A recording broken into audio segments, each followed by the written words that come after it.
And I'm going to invite all the panelists to answer a few questions that we have that just kind of came up during the discussion that we didn't have a chance to answer. So this is for Andrew. You once said that fusion energy will be available to everyone everywhere. How will it be done in small and underdeveloped countries? Well, thanks, Steffi. And I wanted to actually kind of partner this with, there's a couple other questions about Go for it. the Caribbean, how to partner with the Caribbean, or I'm a student in Egypt, and basically, or African countries. The way we look at this, of course, fusion is at this point, most of the fusion infrastructure, most of the fusion expertise is in the developed country, largely developed country West. And that doesn't mean that that's where it's always going to be, or even where it should be. The truth is that fusion only works as a commercial industry if this is truly global. So that's why it's important what Scott just said about export controls, because fusion only works to restart American industry or British industry or European industry or wherever else if they can export around the world. Because if you look at projections for where energy growth is, energy development is, it ain't in our countries.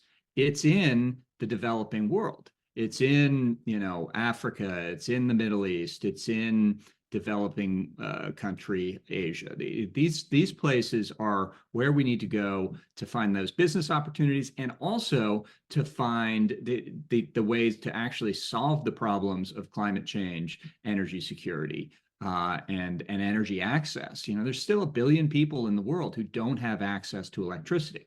So we have to find ways to get these all together. So kind of the big picture question about how do you get this to everybody? Well, we make it into an export industry.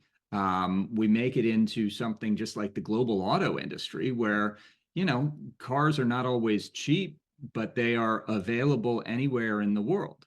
And there's different types of cars available in different places all around the world. And, some are manufactured in some places, and you find different markets and such like that.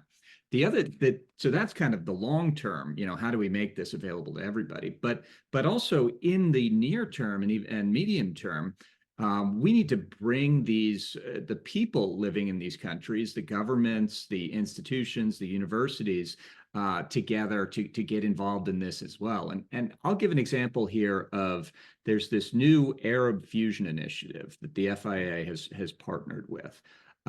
It was announced 18 months ago or so in an event hosted by a university in Jordan, and now it's moving forward with a pathway towards engaging all of the major universities in the region, finding cross-national collaboration in the Arab world, really a place that hasn't done much in fusion before, but now has expressed an interest.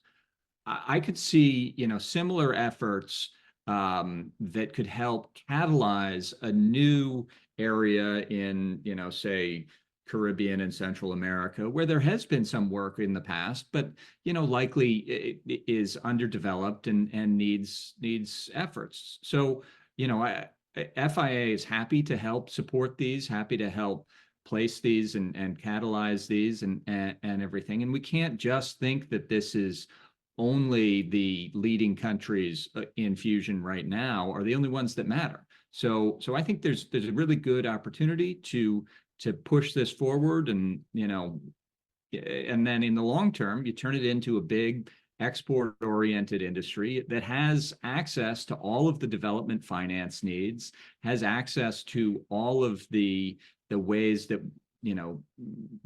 major industries are able to export to places like Africa, India, Latin America, and really push it forward. So we think there's a real pathway here, and we're looking forward to engaging with all the new countries and new excitement on this. And if I could, Steffi, maybe just add to Andrew's points, that there were excellent points. I think the other part is scale.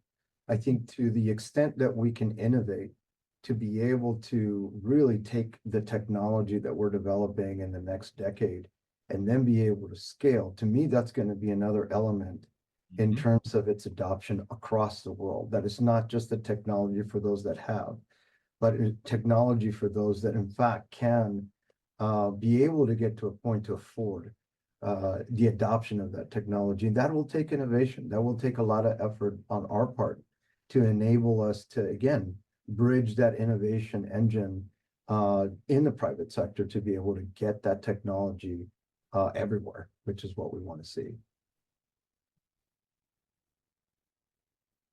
Okay. So you talk about deploying, the great answers on deploying it more globally. And there's been several surveys in certain regions in the US and also internationally that kind of did public surveys of Fusion. And what they found was not very many people know about Fusion.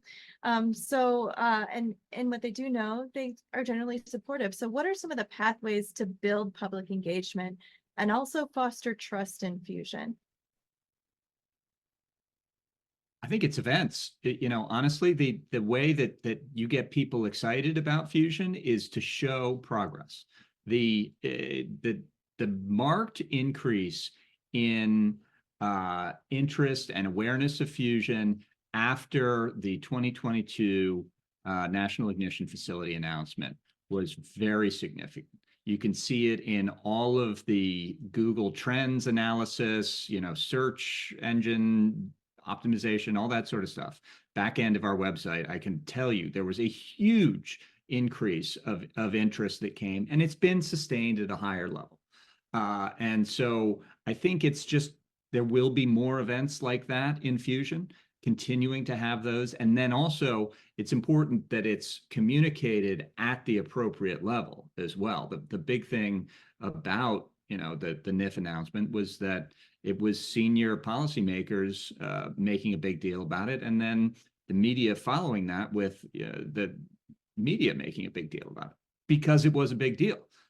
So there's when we see things like that, we have to highlight them and use them as a moment for education.